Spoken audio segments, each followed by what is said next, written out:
नमस्कार साथियों, आप सभी का स्वागत है पीएससी अड्डा पर। जैसे कि आज दूसरा दिन है और रोजाना की तरह आज जो मैंने आपको प्रश्न दिया था और प्रश्न था हमारा कि राज्यपाल की स्वविवेकी शक्तियों का वर्णन कीजिए। ये उत्तर जो है आपको लिखना था 100 शब्दों में और यहाँ पर मैं आपको बताऊंगा कि 100 शब्दों में आप इस उत्तर को बेहतरीन तरीके से कैसे लिख सकते हैं। हमेशा की तरह कुछ बातें जो आपको हमेशा याद रखनी है अपने उत्तर के लिए वो ये कि आपको प्रश्न संबंधित ज्ञान अच्छा खासा होना चाहिए। पहली बात तो ये।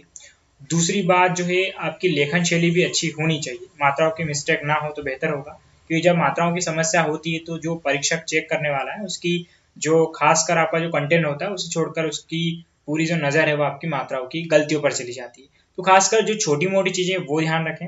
और मैं आपको एक जानकारी और बता देता हूँ कि जो 100 शब्द वाला जो आपको उत्तर लिखना होता है, अगर हम काउंट करें तो इसके लिए लगभग आपको मिलते हैं 4 मिनट।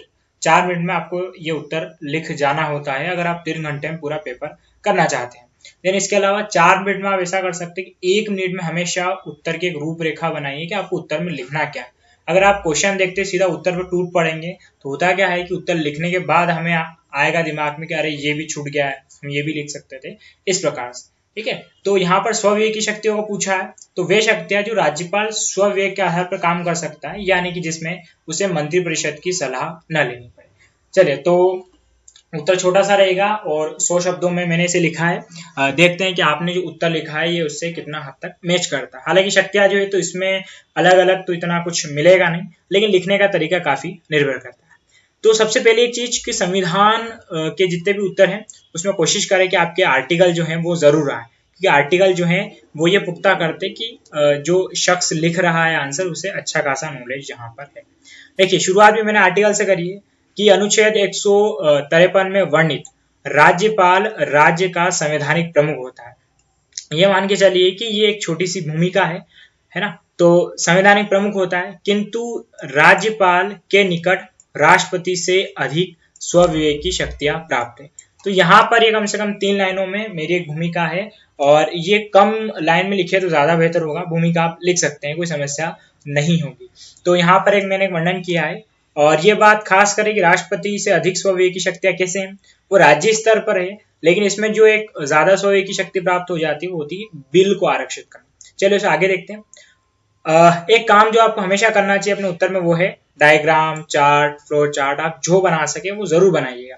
जैसे कि मैंने इस उत्तर में बनाया है राज्यपाल की स्वविवेक की शक्तियां और मैंने इन शॉर्ट में यहाँ पर ये लिख दिया है। हालांकि आगे मैं इन्हें लिखने वाला भी हूँ, लेकिन होता क्या है कि अगर आप डायरेक्ट चीज डायग्राम में बना देते हैं तो परीक्षा को ये लगता है कि हाँ मतलब शख्स को नॉलेज है, तो वो फिर ज्यादा आपको तकलीफ देगा नहीं पढ़ने के लिए और फटाफट से आपको इस डायग्राम का 1 नंबर तो एक्स्ट्रा मिल ही जाएगा।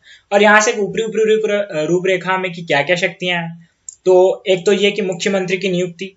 अब मुख्यमंत्री तो बहुमत दल का नेता होता है, लेकिन कैसा, तो ये सस्पेंस हमने आगे छोड़ रखा है। उसके बाद समाधान का अधिकार, बिल को राष्ट्रपति के लिए आरक्षित करना, देन उसके बाद धन विधेयक को मंजूरी और राष्ट्रपति शासन की सिफारिश, ये मैंने यहाँ पर लिख दिया है। और यही जो कुछ बातें हैं यही हम आगे भी लिखने वाले हैं। जैसे कि पहला है, अब इसको पढ़ लेते हैं और यहाँ से मैंने स्टार्ट किया है जो राज्यपाल की स्वविवेकी शक्तियां उसे लिखना। जैसे कि पहला है, यदि किसी भी राजनीतिक दल को स्पष्ट बहुमत प्राप्त न हो तो वह स्वेच्छा से मुख्यमंत्री नियुक्त कर सकता है। जैसे कि कैसे, मैं आपको एक उदाहरण देता हूं। अभी महाराष्ट्र में हुआ था, वहां पर बहुत सारे दल थे, किसी को भी स्पष्ट बहुमत प्राप्त नहीं हुआ था। तो राज्यपाल जो था उसके पास ये होता है कि वह किसी भी दल को अपने पास बुलाए और ये कह दें कि आप बहुमत साबित कर पाए तो मैं आपको मुख्यमंत्री बना सकता हूँ। तो यहाँ पर हम इतना लंबा चौड़ा नहीं लिख सकते हैं, 100 शब्दों में लिखना है, सामने वाले इस बात को समझ जाएगा। तो यहाँ पर जब राजनीतिक दल को स्पष्ट बहुमत न हो तब स्वेच्छा से मुख्यमंत्री। अगर यहाँ पर एक बार ध्यान रखें, अगर बहुमत मिल रहा है अच्छा खासा तो फिर कोई समस्या होगी नहीं। मुख्यमंत्री तो बहुमत दल का ही नेता होता है, जब स्पष्ट बहुमत ना हो तब ये चीज काम करेगी। देन उसके बाद दूसरा है, मृत्युदंड को छोड़ राज्य स्तर मामलों में क्षमादान।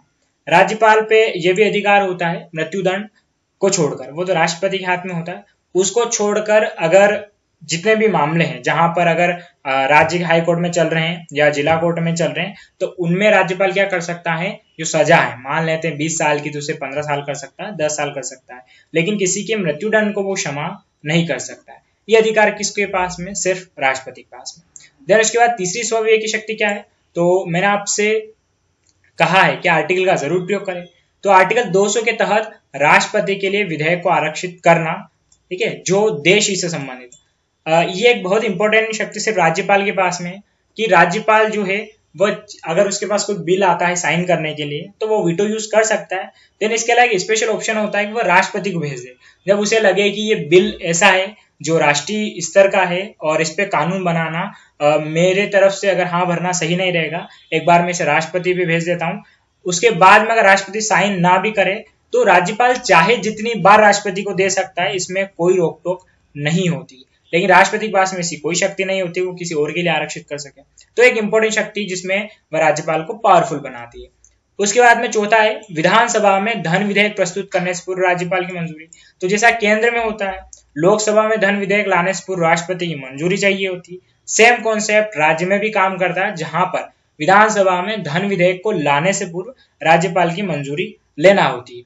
हालांकि कोई विधेयक धन विधेयक है या नहीं ये तो स्पीकर डिसाइड करता है, लेकिन अगर वहां पर लाना है आपको, जो विधानमंडल है या मैं उसकी बात कर रहा हूं, तो वहां पर आपको राज्यपाल से पहले परमिशन लेनी होती है। देन उसके बाद में पांचवा है कि राज्य में संवैधानिक तंत्र की विफलता पर राष्ट्रपति शासन की सिफारिश।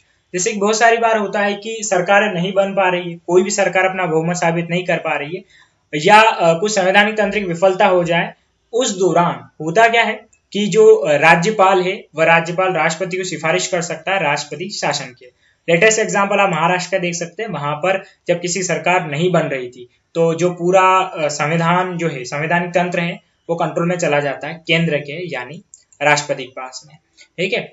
उसके बाद में जैसे कि एक लास्ट और शक्ति है, यदि विधानसभा में स्पष्ट बहुमत की स्थिति न हो और चुनाव अति आवश्यक हो तो विधानसभा भंग कर देना।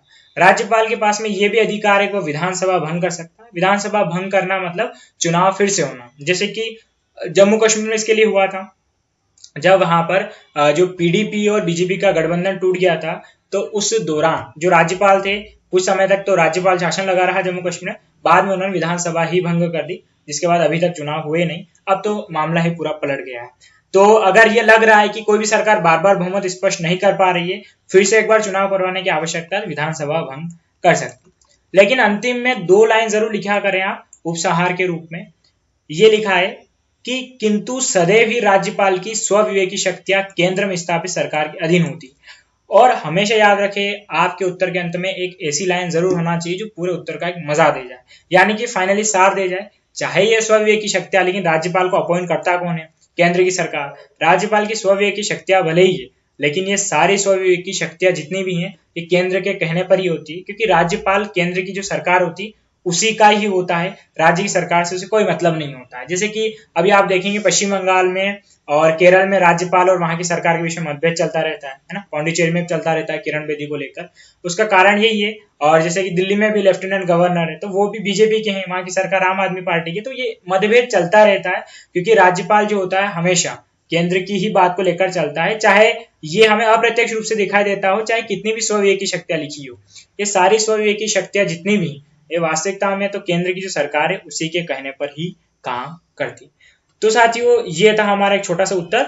और एक चीज मैं बता दूं, हो सकता है आज किसी को लग रहा हो कि सर आपने उत्तर 100 शब्दों ज्यादा लिखा, तो मैं आपको बता दूं कि डायग्राम के वर्ड कभी भी काउंट नहीं होते हैं। अगर आप इस डायग्राम को हटाएंगे मेरा उत्तर यहाँ से लगाकर, और फिर ये इतना सही है ना, ये पीडीएफ में पेज लंबा हो रहा है, आप चाहे तो काउंट करके देख लीजिएगा, ये 100 शब्दों के आसपास ही मैंने उत्तर यहाँ पर लिखा। तो साथियों वीडियो कैसा लगा एक बार मुझे कमेंट करके जरूर बताइएगा। कल फिर हम एक और प्रश्न और उसका उत्तर कैसे लिखना है वो लेकर आएंगे। मैं आपका साथी भूपेंद्र सिंह चंद्रावत आप सभी से विदा लेता हूँ। धन्यवाद।